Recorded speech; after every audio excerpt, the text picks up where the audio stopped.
কূটনীতি এবং আন্তর্জাতিক সম্পর্কে মুখে যত কথা বলা হয় তার চেয়ে অনেক বেশি বুঝে নিতে হয় যেসব কথা বলা হয় না, নীরবতার ভাষা এবং বিভিন্ন ইঙ্গিত।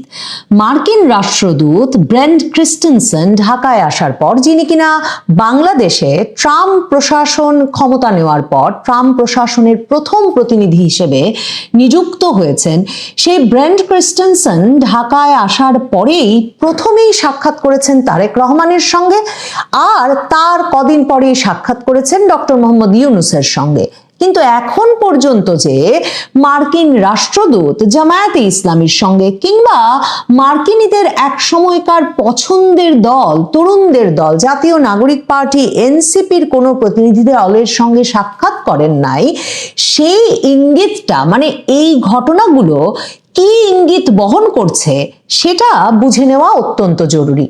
দেখুন, আমি যা বুঝে নিয়েছি সেটা আপনাদেরকে সেই আগস্ট মাস থেকেই বলছি। আগস্টে যখন মার্কিন যুক্তরাষ্ট্রের তখনকার ভারপ্রাপ্ত রাষ্ট্রদূত ট্রেসি অ্যান জ্যাকবসন রীতিমতো লন্ডনে গিয়ে তারেক রহমানের সঙ্গে সাক্ষাৎ করে এলেন, এবং তার আগে একরকমের কিছুতেই নির্বাচন দেবেন না ডক্টর ইউনূস এমন একটা পরিস্থিতিতে হঠাৎ করে ইউনূস বিরাট বহর নিয়ে লন্ডনে গিয়ে উপস্থিত হয়ে তারেক রহমানকে কথা দিয়ে এলেন, মানে আর কাউকে জানানোর আগে তারেক রহমানকেই প্রথম বলে এলেন যে তিনি ফেব্রুয়ারিতে নির্বাচন দেবেন।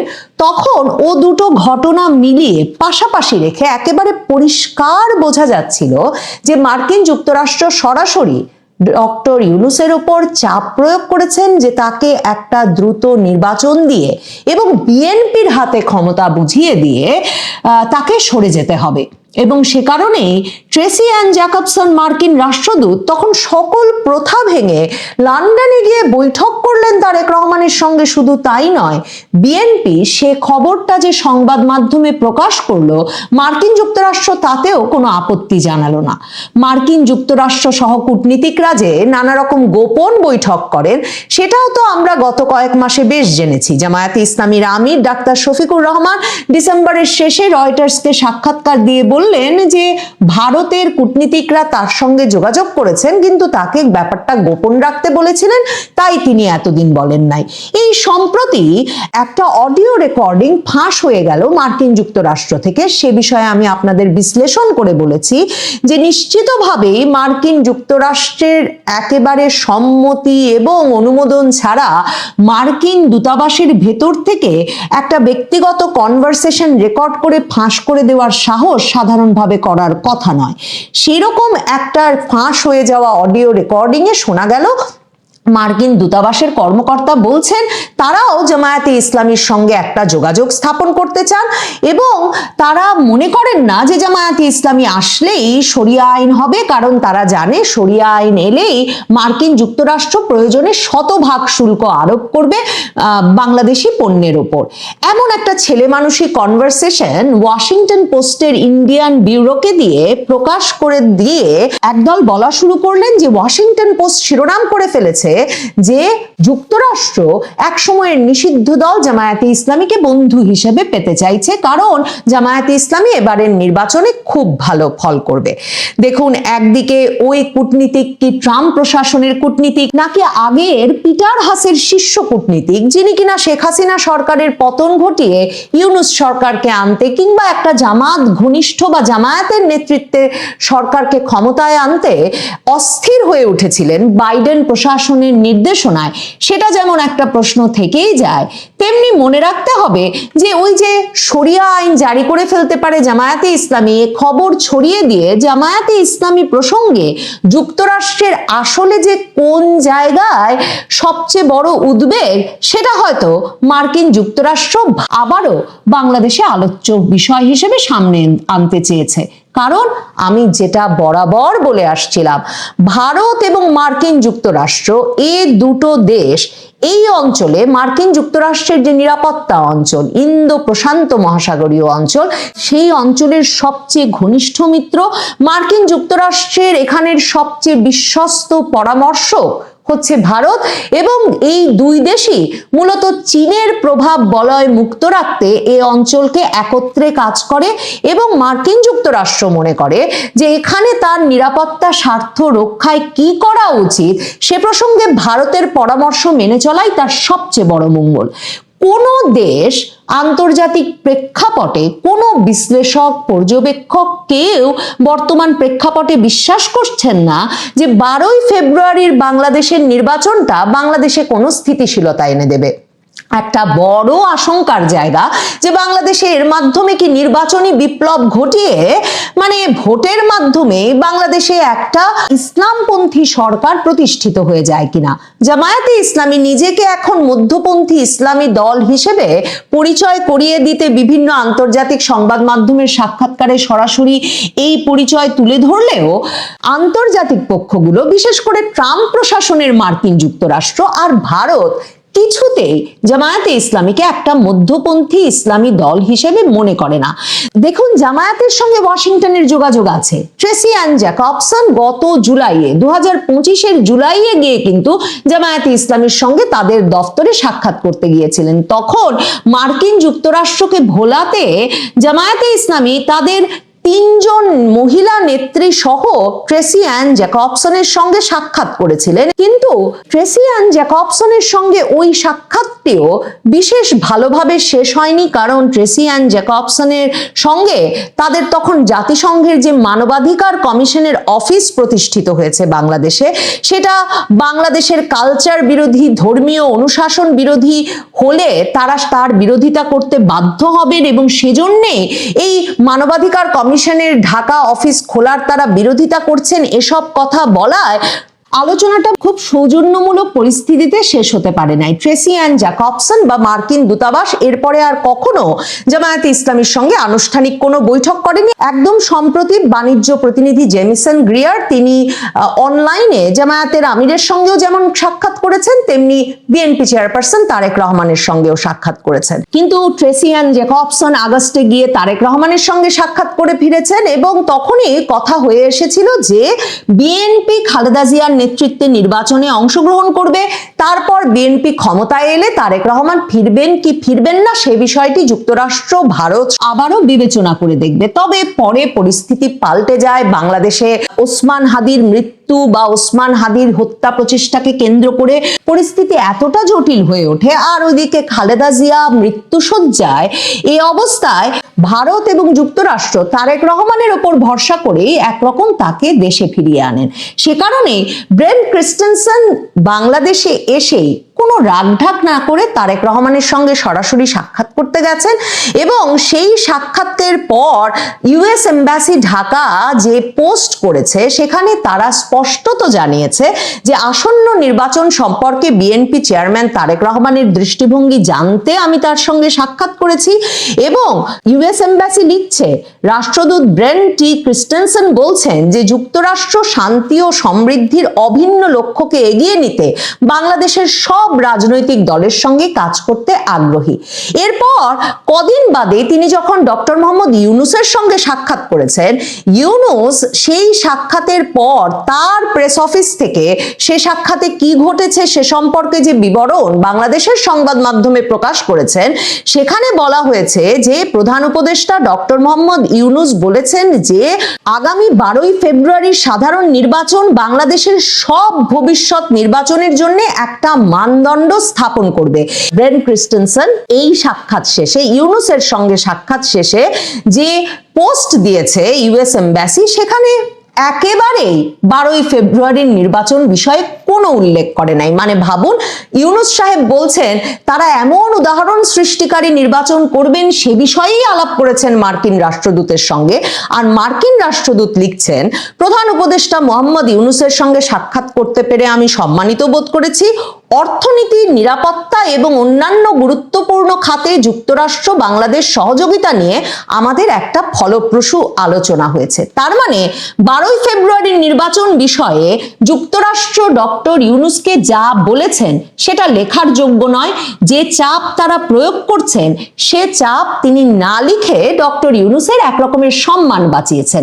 কারণ ব্রেন ক্রিস্টেনসেন সাংবাদিকদের সঙ্গে এক মতবিনিময়ে ঢাকার ইএমকে সেন্টারে স্পষ্টতই বলেছেন যে আপনারা জানেন আমরা যুক্তরাষ্ট্র সকল রাজনৈতিক দলের সঙ্গে সম্পর্ক রাখি, মানে যে কথা তারেক রহমানের সঙ্গে সাক্ষাতের পরেও ফেসবুক পোস্ট দিয়ে বলেছেন, গণমাধ্যম কর্মীদের সঙ্গে সাক্ষাৎকারেও তিনি বলেছেন যে 20 বছর ধরে তার নিজেরই বাংলাদেশের বিভিন্ন রাজনৈতিক দলের ব্যক্তিবর্গের সঙ্গে সরাসরি সম্পর্ক আছে।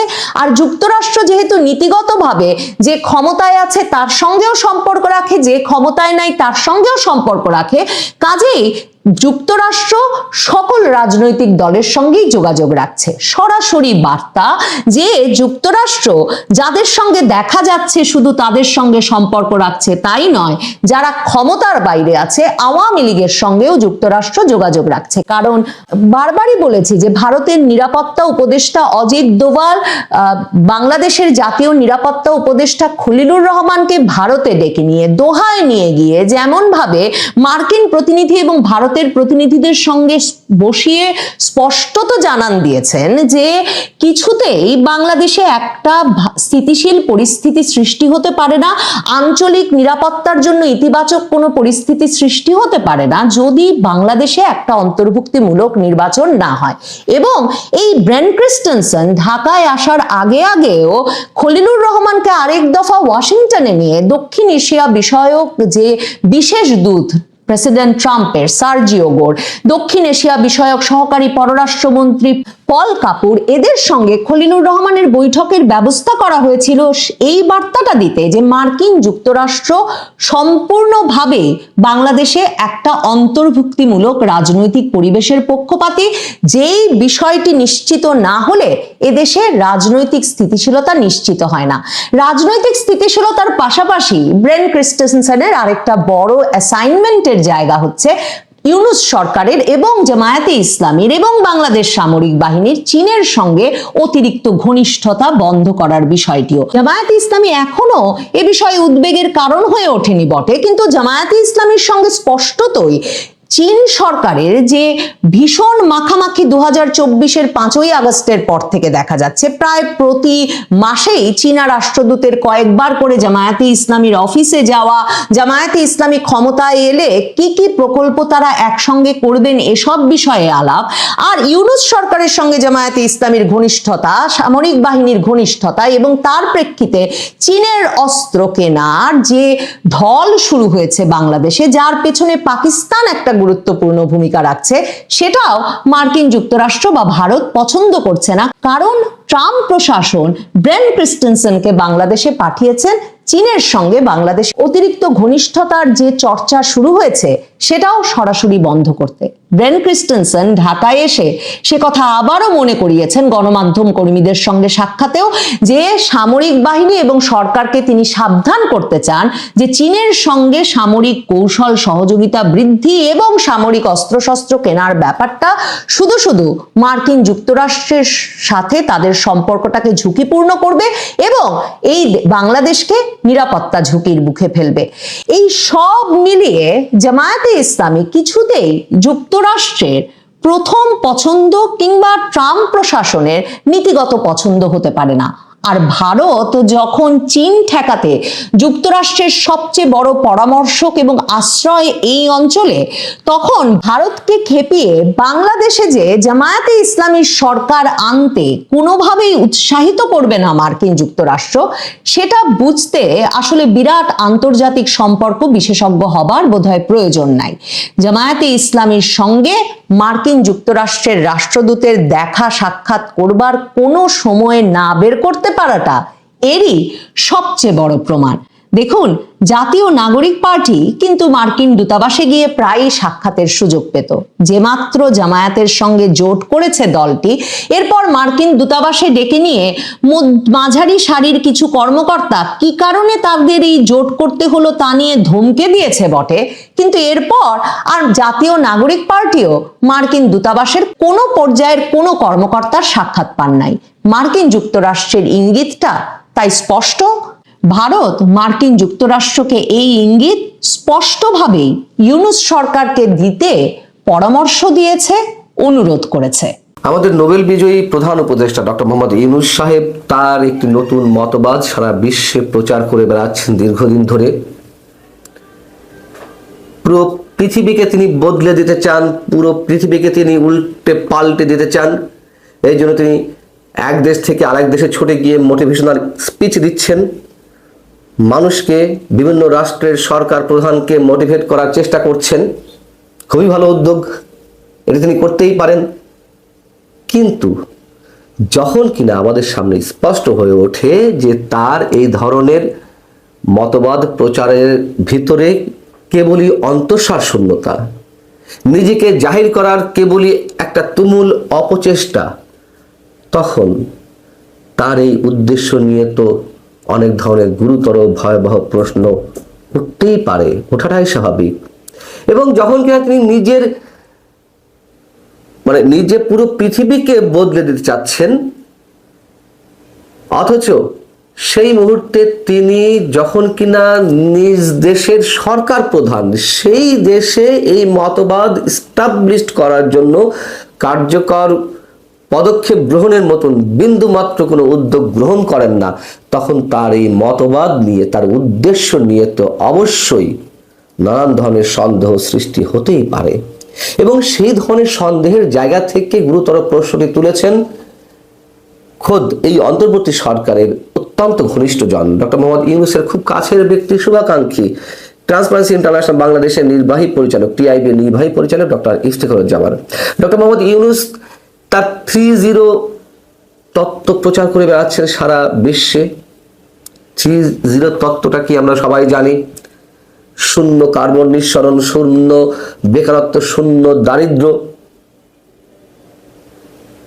তো এইগুলো ইমপ্লিমেন্ট করার জন্য, বাস্তবায়ন করার জন্য তিনি এই বাংলাদেশে গত 18 মাসে তার রাজত্বকালীন সময়ে কি উদ্যোগ নিয়েছেন, সেই প্রশ্নটি তুলেছেন ডক্টর ইফতেখারুজ্জামান। আন্তর্জাতিক ক্লিন দিবস উপলক্ষে আয়োজিত একটি অনুষ্ঠানে তিনি এই মন্তব্য করছেন যে এই 3 লক্ষ্য বাস্তবায়নে তারা অন্তর্বর্তী সরকার কতটা দায়িত্ব পালন করেছে। এবং তিনি বলছেন যে ডক্টর মোহাম্মদ ইউনূস আন্তর্জাতিকভাবে 3-0 ধারণা প্রচার করে আসছেন। তার নেতৃত্বে অন্তর্বর্তী সরকার গঠনের পর জাতীয় পর্যায়ে 3 লক্ষ্যের ক্ষেত্রে সরকারের ভূমিকা কি সেটি জানার অধিকার দেশবাসীর রয়েছে। অধিকার দেশবাসীর রয়েছে, কিন্তু সেই অধিকার আদায় করবে কিভাবে? ডক্টর ইফতেখারুজ্জামান তো দেশের দুর্নীতি বিষয়ক শ্বেতপত্র যে প্রণয়ন কমিটি, তার প্রধান ছিলেন। সেই জায়গা থেকেও তিনি নানান ধরনের প্রশ্ন এর আগেও তুলেছেন, এখনো তুলছেন। এবং তিনি বলছেন সরকারের মেয়াদ শেষে শ্বেতপত্র প্রকাশ করে এই 3টি বিষয়ে সরকারের কার্যক্রম ও অর্জনের হিসাব জনগণের সামনে তোলা উচিত। আমি ব্যক্তিগতভাবে বিব্রত এই কারণে যে যিনি 3-0 ধারক বাহক, তার নেতৃত্বাধীন সরকারই এই লক্ষ্য বাস্তবায়নে ব্যর্থ হয়েছে। লক্ষ্য বাস্তবায়নে ব্যর্থতার কথা কখন আসে? যখন কোনো উদ্যোগ নেওয়া হয়, উদ্যোগগুলো সফল না হলে তখনই ব্যর্থতার প্রশ্ন আসে। উদ্যোগ তো নেওয়া হয়নি কোনো প্রকার, এবং মানুষ যে তার অধিকার আদায় করে নেওয়ার মাধ্যমে প্রশ্নের সৃষ্টি করে, প্রশ্ন করতে গেলেই তো, সমালোচনা করতে গেলে তো জেল জুলুম হলিয়া নির্যাতন নানানভাবে নানান ধরনের খড়গ সেই মানুষগুলোর মাথার উপরে নেমে আসছে। উত্তরটা দেবে কে? শূন্য বেকারত্বের কথা তিনি সারা বিশ্বে প্রচার করে আসছেন। আরে তার সরকারের এই 18 মাসেই তো লাখ লাখ মানুষের বেকারত্ব বৃদ্ধি পেয়েছে, কোনো ধরনের কর্মসংস্থানের সৃষ্টি করা হয়নি। শুধু বিদেশি বিদেশি বিদেশি করে চিৎকার করছে, বিদেশি মানুষজন এখানে নিয়ে এসে এক পর এক প্রজেক্ট তুলে দেওয়া হচ্ছে। শূন্য দারিদ্রতা, খোদ বিশ্ব ব্যাংক বলছে যে বাংলাদেশে এই মুহূর্তে 3,60,00,000 মানুষ দারিদ্র সীমার নিচে বসবাস করছে। লাখ লাখ দরিদ্র মানুষের সংখ্যা বাড়তে বাড়তে এখন তা প্রায় 4 কোটির কাছাকাছি পৌঁছে যাচ্ছে। এতটুকু মাত্র কি লজ্জাবোধ করেন না ডক্টর মোহাম্মদ ইউনূস সাহেব? সারা বিশ্বে তার এক সময় কি ধরনের গ্রহণযোগ্যতা ছিল, আর এখন কোথায়? আমরা তো মনে করতাম তিনি দেশের সরকার প্রধান হলে, রাষ্ট্রপ্রধান হলে কি না কি হবে এই বাংলাদেশের। এখন তো কেউ তাকে এতটুকু মূল্যায়ন করে না, শুধুমাত্র সৌজন্যতার খাতিরে কোথাও গেলে একটু সালাম টালাম দেয়, এই আর কি, এর বাইরে আর কি। ডক্টর ইফতেখারুজ্জামান বলছেন, ডক্টর ইউনূস সরকার এমন কোনো উদ্যোগ কি নিয়েছেন, মানে তিনি নিয়েছেন কিনা, যা পরবর্তী নির্বাচিত সরকার এগিয়ে নিতে পারত? সে প্রশ্নের উত্তর সন্তোষজনকভাবে পাওয়ার কোনো জায়গা নেই। এই সুযোগ দেশের জনগণ কেন হারালো, তার জবাব অন্তর্বর্তী সরকারকে দিতে হবে। মন্ত্রীদের জন্য ৯,০০০ স্কয়ার ফিটের ফ্ল্যাট নির্মাণের উদ্যোগ নেওয়া হয়। যে নির্বাচন মাত্র ১৫ দিন ২০ দিন পর, ঠিক সেই মুহূর্তে নির্বাচন কমিশনের সচিবকে দেওয়া হয়, মানে বিমান পরিচালনা পরিষদের পরিচালক হিসেবে নিয়োগ দেওয়া হয়। যখন কিনা বাংলাদেশ অর্ডিন্যান্স ফ্যাক্টরি বা সামরিক সমরাস্ত্র কারখানা রয়েছে, যেখানে সব ধরনের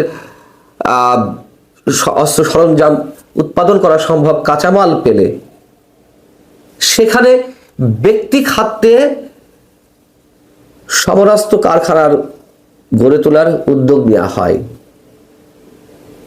বিদেশি বিভিন্ন রাষ্ট্রের প্রেসক্রিপশনে, অথচ মানুষের বেকারত্ব ঘোচানোর জন্য অন্য কোনো কলকারখানা সৃষ্টির কোনো উদ্যোগ নেই। এই হচ্ছে ডক্টর মোহাম্মদ ইউনূস। এবং শূন্য মানে কার্বন নিঃসরণের কথায় যদি আসি, তাহলে তো অন্তর্বর্তী সরকারের যে খসড়া জ্বালানি ও বিদ্যুৎ পরিকল্পনা, সেটা কি? সেটা তো পুরোপুরি জীবাশ্ম জ্বালানি নির্ভর।